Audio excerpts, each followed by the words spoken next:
Então vamos lá? Bom, a gente vai falar aqui sobre 6 maiores burrices da classe média alta. Então antes da gente começar aqui, quem é Sardinha Raiz? Vai deixar o like na confiança.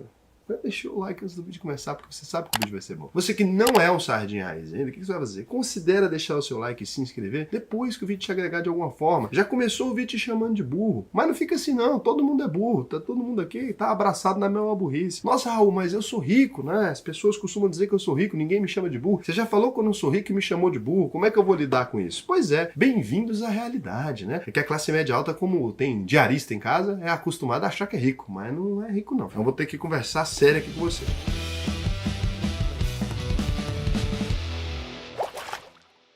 Raul, eu não tenho nada a ver com a classe média alta, mas talvez você seja classe média alta e não sabe. Se a gente pegar aqui a tabela do governo, a tabela do IBGE ali, ela não é muito confiável. Às vezes dá certo, às vezes não, mas eu vou mostrar para vocês aqui mais ou menos a renda média e a renda per capita, que é para você entender o que é a tal da classe média alta. Porque muitas vezes quando você pega a renda per capita somente, você esquece de considerar alguns fatores. Vamos lá. Casezão, você é um homem solteiro, né? Certo. Sem familiares por enquanto ali, sem filhos, não reconhecidos pelo menos, e nem esposas também, não reconhecidas pelo menos. E aí você tem ali um salário, vamos supor, de 20 mil reais. Essa pessoa é classe média alta ou não? Uma pessoa com 20 mil reais. Pra mim já é classe média alta. Pra mim também é classe média alta. Pro governo já chama de classe A, mas essa pessoa pode comprar uma Porsche muitas vezes? Não. Não, né? Não é a elite do país. É porque poderia comprar e não ter mais nada na vida, né? Não sei nem se poderia, porque 658 mil ali uma box, vai ter que pagar de PVA, ter que pagar seguro e tal, talvez essa pessoa poderia, mas dentro de um limite ali muito louco, né? Mas essa pessoa tá na classe A, de fato ali, tá na parte dos que tem a maior renda no país, né? Só que, se você compara essa faixa inicial dos que ganham 20 mil, que tá acima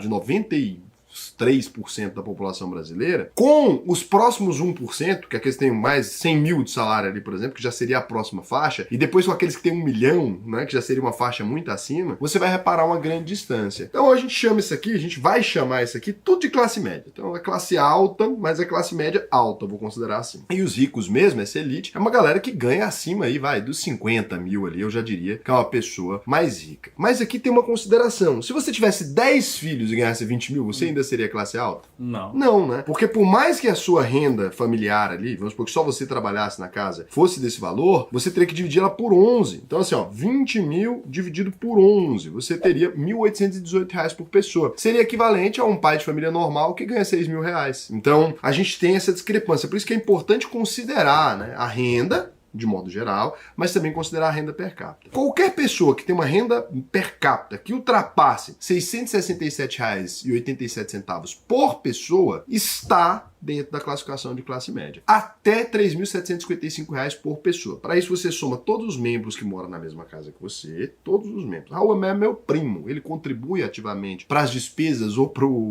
para a renda daquela família, então ele é considerado ali dentro. E você vai dividir pelo número de membros. Esse número ultrapassando R$ 3.755,77, estamos falando com você. Aqui eu te peguei, você é meio rico. Eu sei porque aqui tem vários aqui, porque muitos de vocês moram sozinhos e têm salários interessantes. Então, a renda média aqui, quando você olha da classe média alta, que é chamada de classe alta pelo Instituto Locomotiva, é quem tem acima de R$ 3.755,77 per capita. Você tem que se incluir nessa classe aqui. Com certeza. Então, a renda média domiciliar dessas pessoas, porque normalmente as pessoas têm filhos, é aqui que o negócio fica difícil. É de R$ 20.643,77. Só que é de 20 mil. Essa pessoa ali, por exemplo, tem 2 filhos, né? E a esposa. E muitas vezes a esposa talvez não trabalhe. Ou a esposa trabalha e o marido não trabalha. Ah, Raul, nunca vi isso. Pois na UVP a gente acha pra caramba.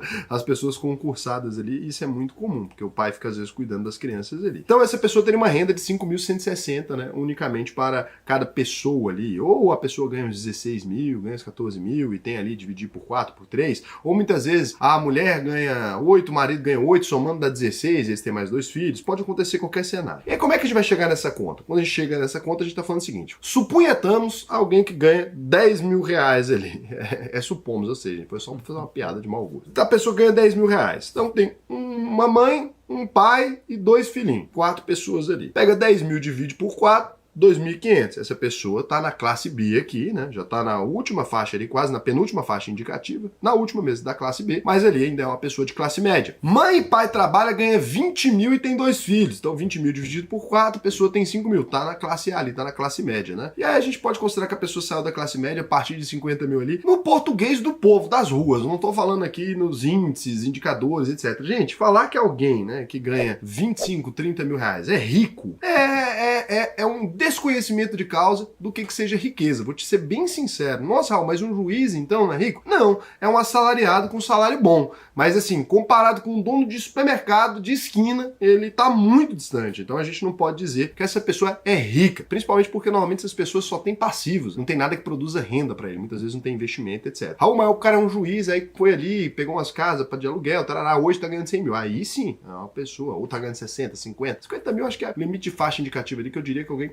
tem potencial para ser rico. Se for endividado, não tem como ser rico. Vocês sabem a minha definição de riqueza já. É quem tem uma renda passiva maior do que o que gasta ativamente. Aqui nós vamos falar para todo mundo que tem essa renda per capita superior a R$ 3.755, que o governo chama de classe alta, a gente vai chamar de classe média alta, porque a gente costuma ser um pouquinho mais realista que o governo. E quais são os principais erros, né, que eu considero as maiores burrices dessa pessoa aqui? Se você faz mais de 3 coisas dessa lista, tá fudido. Vai quebrar antes do Natal. O negócio é o seguinte, a primeira coisa, eu acho que o maior erro da classe média alta é criar os filhos dentro de uma bolha gastando mais do que deveria. O que acontece? Muitas vezes, a classe média alta ela tem acesso a algumas coisas que os ricos têm. Entre elas, colégios particulares. Eis que você tem um bambino ali, uma criancinha, você coloca esse menino na escola bilíngue, né? Maple Bear, né? Coloca lá o menininho na escola bilíngue, coloca lá o menino para conviver com os filhos dos ricos. A criança ali, ela vai conversar com os outros menininhos, o menino vai falar que foi pra Disney, o menino vai falar que o pai dele tem um jet ski, um iate, vai falar que ele mora numa mansão. Eis que seu filho chega cheio de coisa na cabeça, querendo que você compre metade do planeta para ele. Você, como um bom pai que você é, você poderia simplesmente explicar pro seu filho, né, a diferença. Falar assim, olha meu filho,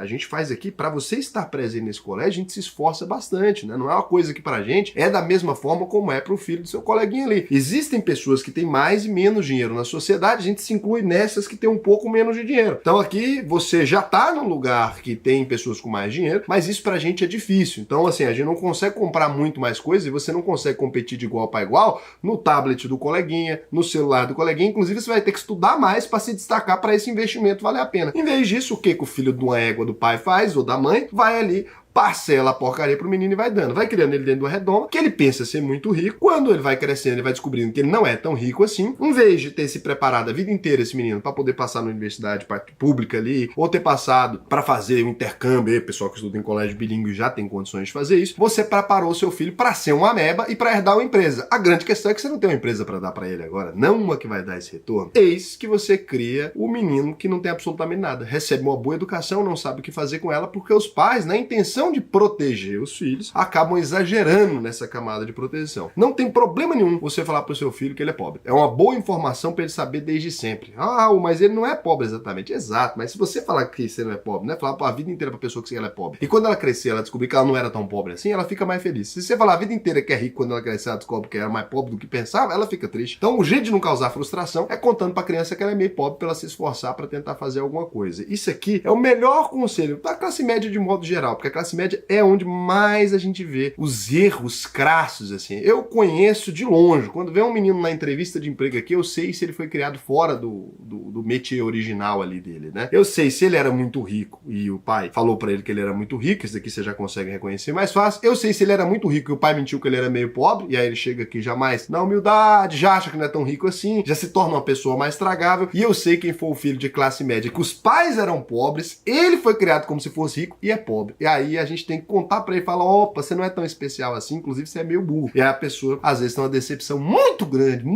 mesmo. Quando não teve irmão é pior ainda, que não sabe nem dividir o pacote de bolacha. Então aí complica muito. Ensine seu filho a dividir o pacote de bolacha pra depois não passar vergonha na juventude aí, comendo pacote de bolacha sozinho na frente dos coleguinhas. Acontece aqui a cena horrorosa, a gente já presencia aqui dentro da empresa. Eu conheço os filhos únicos também, mal criado, né, que vira esse problema. Segundo, a pessoa que tem aí a classe média alta, que contrata gente pra absolutamente tudo, por mais simples que seja. Pessoa Pra lavar o carro tem que contratar alguém. Pra poder varrer uma casa tem que contratar alguém. Pra cortar uma grama tem que contratar alguém. Essa pessoa se acostuma a não fazer absolutamente nada. E quando você observa na linha de gastos dessas pessoas, eu pego muita gente assim lá na UVP, né? Quando eu vou fazer uma análise ali, tô conversando com a pessoa, falo, quanto você gasta nisso? Quanto você gasta naquilo? Quanto você gasta naquilo? Quando você observa, a classe média chega a gastar quase 25, 30% do que ela ganha pagando pessoas para fazer coisas extremamente simples. Eu não tô falando daquela pessoa que ela trabalha ao longo do dia inteiro e não tem tempo para lavar uma vasilha ou para limpar, fazer uma faxina na casa o dia inteiro, fim de semana, que é o único dia que ela tem de descanso, e paga alguém, não. Eu tô falando de uma pessoa que ela paga a gente para absolutamente tudo. Ela tem um cachorro, ela paga a gente para passear com o cachorro. Meu amigo, a única função de você ter um cachorro é se divertir com o cachorro. Você paga alguém para se divertir com o cachorro, é melhor você não ter.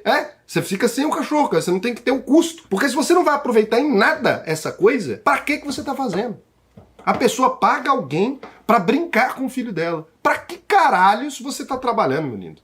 Assim, qual que é o sentido de você ter um filho e você paga uma pessoa para educar a criança? Aí você paga a escola para ele ficar o dia inteiro. Aí você paga a aula de tênis para ele se divertir. Aí você paga sei lá o quê. Esse menino, na verdade, você é um caixa eletrônico. Você acha que você é um pai, mas ele vai crescer sem pai e sem mãe, porque na verdade você é um caixa eletrônico. E aí você tá pagando as pessoas para criar seu filho, que era o único motivo pelo qual você colocou um filho no mundo. Pelo direito de criar uma criança, né? Não é isso que você queria? Não funciona, né? Então isso aqui as pessoas contratam, a classe média alta, quando ela vai chegando num ponto, ela contrata gente pra tudo. Gente, vocês não estão entendendo. O limite que você vê disso aqui. Tem gente que o cara é colecionador de carro antigo. Ele paga a pessoa pra dirigir os carros antigos dele lá. Cara, pra que você comprou essa merda? Se você simplesmente não vai poder dirigir aquilo, você comprou um carro pra pagar os outros pra se divertir por você, não é aquilo que você gostaria de fazer, arranja seu tempo pra fazer o que você gostaria de fazer. E aí, se você arranja o tempo pra fazer as coisas que são importantes, vai sobrar, inclusive, mais dinheiro pra você investir. Não adianta nada você viver a vida trabalhando feito um louco e terceirizando absolutamente tudo da sua vida. Daqui a pouco você vai estar pagando alguém pra transar com seu marido ou com a sua esposa. No nível que vocês estão chegando, você não tá já pagando, porque tem gente que já tá pagando e não sabe que tá pagando, mas já tá pagando. Presta atenção no que vocês estão fazendo da vida, não faz sentido nenhum. Tem gente que faz as contas de quanto você gasta terceirizando as coisas da sua vida, que você vai ficar assustado se você é de classe média alta. A terceira coisa, gastar dinheiro para manter status social. O que é isso aqui, gente? Nossa, esse aqui, olha, só de falar me dá até um arrepio no pé da minha espinha. Você tem uma academia que custa R$1.400 aqui na minha cidade. R$1.400 por mês. Ela fica longe da casa de todo mundo. Ninguém mora perto daquela miséria. Ninguém mora perto de lá. O ser humano, ele paga os R$1.400 para ir malhar numa porra de uma academia, né? Desculpa o palavrão, mas não tem como. Vai malhar na porcaria da academia, que não tem nada de diferente de nenhuma boa academia de bairro ali. Ele vai lá simplesmente para as pessoas verem que ele malha no mesmo lugar e muitas vezes para fazer story com gente famosa no fundo. Eu fico pensando que nível deprimente de vida tem uma pessoa dessa para ela aceitar pagar um valor muito mais caro do que um serviço vale, pegar o carro dela, ficar sei lá quanto tempo no trânsito, jogando a vida dela fora, simplesmente para aparecer na internet para 300 pessoas que odeiam ela, no geral, as pessoas que te seguem, quando você é esse tipo de gente, elas estão ali simplesmente olhando aqui, desejando o seu mal. Então é para simplesmente parecer para um monte de gente que odeia ela, que ela tá bem de vida. Tenha santa paciência. Isso aqui acontece da mesma forma com um restaurante muito caro, que às vezes não é pela comida. Quando é pela comida, cara, eu sou a primeira pessoa. Fala assim, nossa, restaurante da Alex Atala é caro, mas funciona. Aquilo é um bom restaurante, realmente tem um bom serviço, a comida é legal. Você pode se dar o luxo de comer uma comida legal, de beber uma coisa legal, mas se for simplesmente para postar uma foto e colocar no story, cara, meu Deus do céu, você é o tipo de pessoa que o dinheiro não vai parar na sua mão, porque não tem como uma pessoa tomando tantas decisões estúpidas conseguir conservar dinheiro. Então assim, não existe isso de status social. Raul, não, no meu caso é diferente. Eu sou um advogado, eu vou lá, malho na academia, quando tá no intervalo, eu vou beber água e ganho 2 clientes. Isso não é pro status social. Você tá fazendo um investimento, meu lindo. Aí sim. Então eu sou um personal trainer, paga essa porcaria lá, o povo me dá 3 vezes o dinheiro. Você tá usando a burrice das pessoas a seu favor. Tá certo, tá certo. Isso aí é o que você tem que fazer mesmo. Agora, se você tá fazendo isso sem nenhum retorno, se você é o bobo que vai lá, inclusive, pra ser caçado e as pessoas acharem que você tem dinheiro e fazer você gastar dinheiro que você não tinha pra não passar constrangimento, que aí você tá numa porra de um lugar desse, a pessoa te chama pra ir pra um lugar mais caro, você tem que ir, né? Porque você vai falar o quê? Isso aqui é o que eu mais vejo também. Chegou a um limite, um jovem rapaz, tinha a vida equilibrada, aluno da UVP também, vida equilibrada, tudo bonitinho, sei lá o quê. Ele inventou de malhar numa dessas academias mais caras, arrumou uma namoradinha que essa sim era filha de alguém rico mesmo. Ele, para tentar manter a pose, trocou o carro, entrou no financiamento, sei lá que jeito, papapá, o menino trabalhava, recebia um comissionamento legal, mas não era rico, foi entrando numa histeria, começou a ir em restaurantes, sei lá o que, chegou ao poço de 220 mil reais em dívidas. Como que o infeliz consegue se endividar em 220 mil reais? Eu não tenho a menor ideia, não sei como é que deram crédito para uma pessoa dessa, mas no geral é a própria dívida que vai rolando. Então toma cuidado com essa coisa de manter status, isso não serve pra nada. Quando você estiver fudido, morando na rua, a menor coisa que você vai ter é status. Então toma cuidado pra você não ir entrando no status até zerar o seu, tá? É muito importante você pensar nisso. A quarta coisa, isso aqui é todo dia. Isso aqui é o famoso segunda-feira, pra todo mundo que tá nessa classe média alta aqui, entrar em negócio sem ter conhecimento. Quando você começa a ter acesso a algumas pessoas que têm mais dinheiro, que é isso que a classe média compra, né? A classe média alta principalmente, acesso, você começa a ter acesso às pessoas de modo geral, todo dia chega alguém pra você falando, olha, eu tenho um negócio aqui, eu tenho aquilo ali, eu vi um investimento, sei lá o quê. Essas pessoas, muitas vezes, elas chegam nesse lugar porque passaram num concurso público, elas chegam nesse lugar porque abriram uma empresinha que deu certo, elas chegam nesse lugar porque comprou um lugar, uma casinha e se valorizou e acabou recebendo um acesso. Então a classe média alta é composta por um pouco de gente que se esforçou demais e conseguiu chegar no lugar, por um pouco de gente que deu sorte e chegou num lugar praticamente aleatoriamente, por um pouco de gente que nem sabe o que tá fazendo ali. Então isso é mais ou menos o resumo da classe média alta. Muitas vezes os concursados, a pessoa que abriu empresa se esforçou demais para chegar naquele lugar ali, o herdeiro não tem a menor ideia, o povo que às vezes ganhou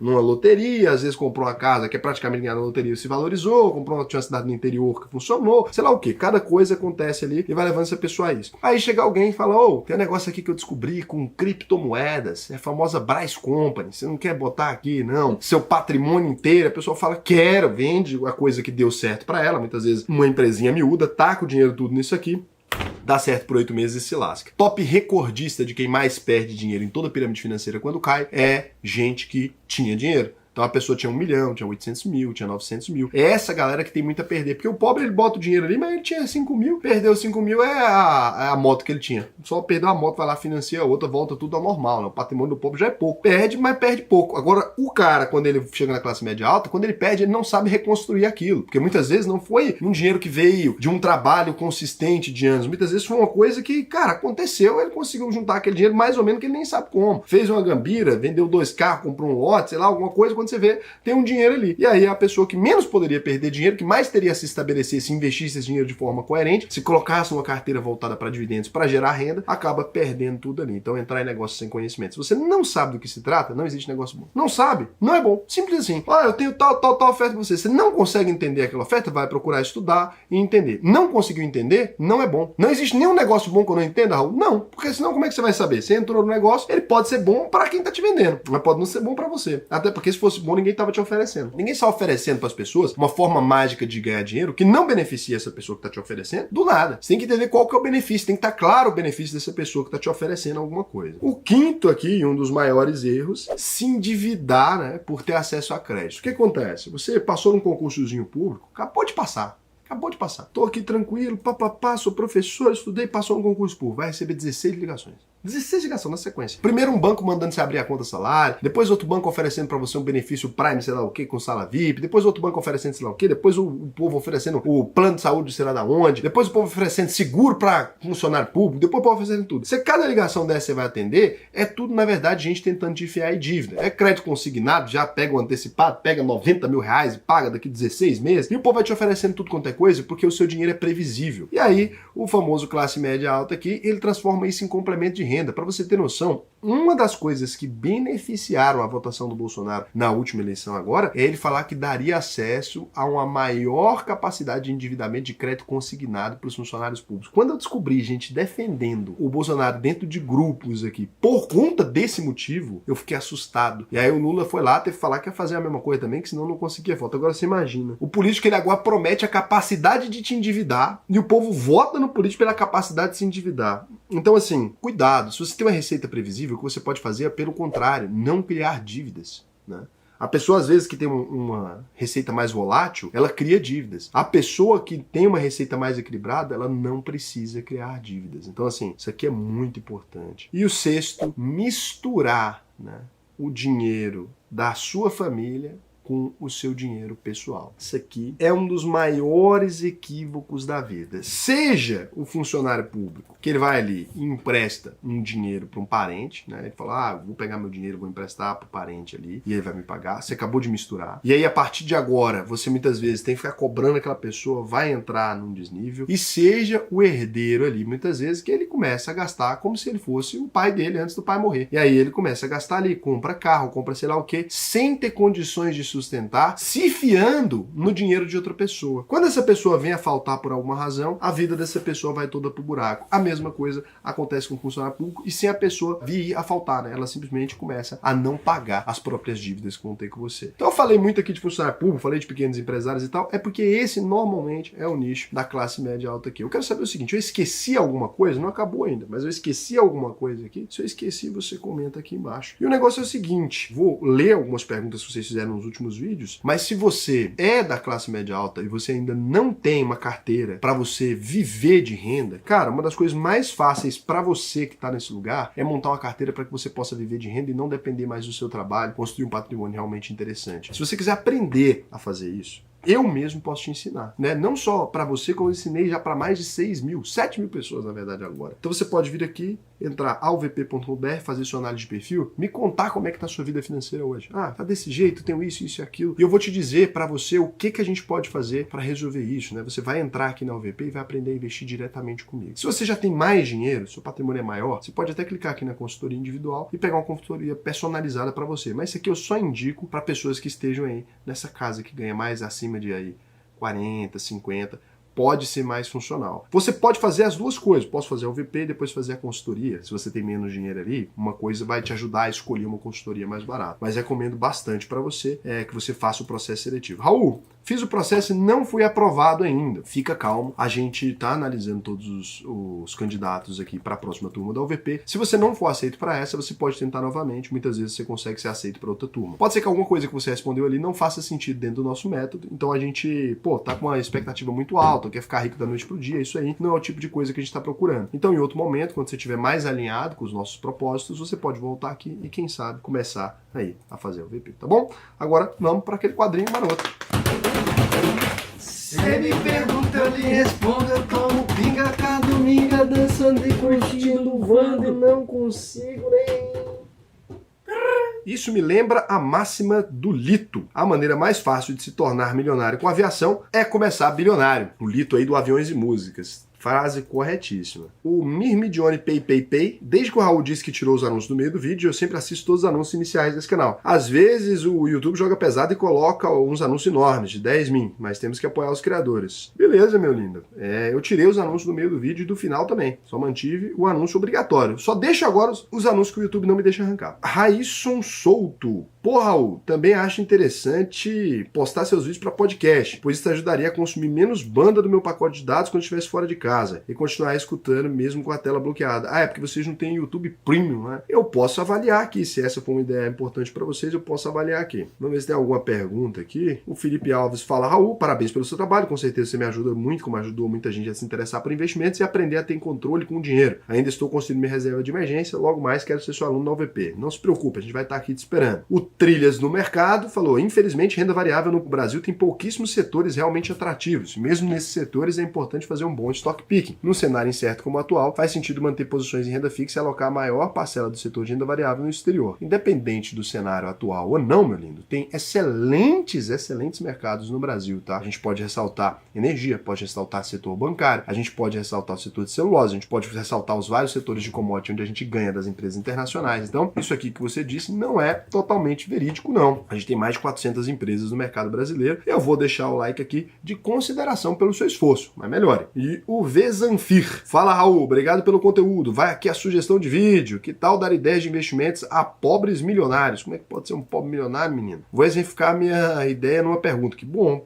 fiquei preocupado. Você, Raul, recebeu 10 milhões de imóveis. Ai, que me dera, que isso? Recebi não. Ai, até quanto de retorno você esperaria ter de retorno desses imóveis para não vender e reinvestir em ações? Cara, retorno de imóveis hoje é em 0,5%, né, aí. Não vejo como os imóveis poderiam dar uma renda maior do que um investimento direto, não. No fundo imobiliário é uma coisa mais interessante. Alguns fundos, né, com valor desse tamanho, com diversificação internacional. Então, segurança e rentabilidade seriam bem maiores no mercado de capitais. Pode parecer uma situação muito hipotética, mas conheço algumas pessoas nessa situação. Zanfir, só você. Eu não conheço algumas pessoas, não. Eu conheço você nessa situação, né? Então, você pode ir lá entrar na UVP que eu te respondo isso aí. Não é um vídeo. Você que tem 10 milhões. Porra, cara. Você que acabou de ganhar 10 milhões. O Zanfir, ele descolou da realidade completamente com isso. Então, com o Zanfir, a gente...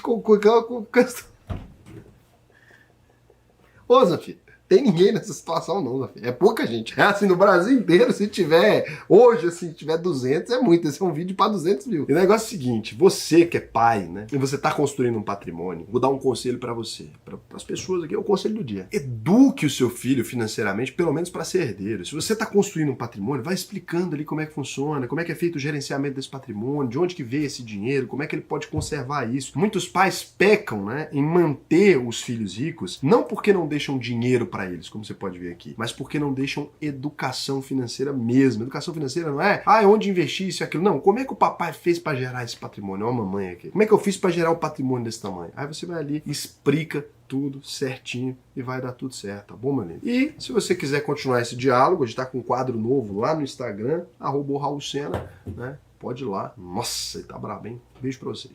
Até o próximo vídeo.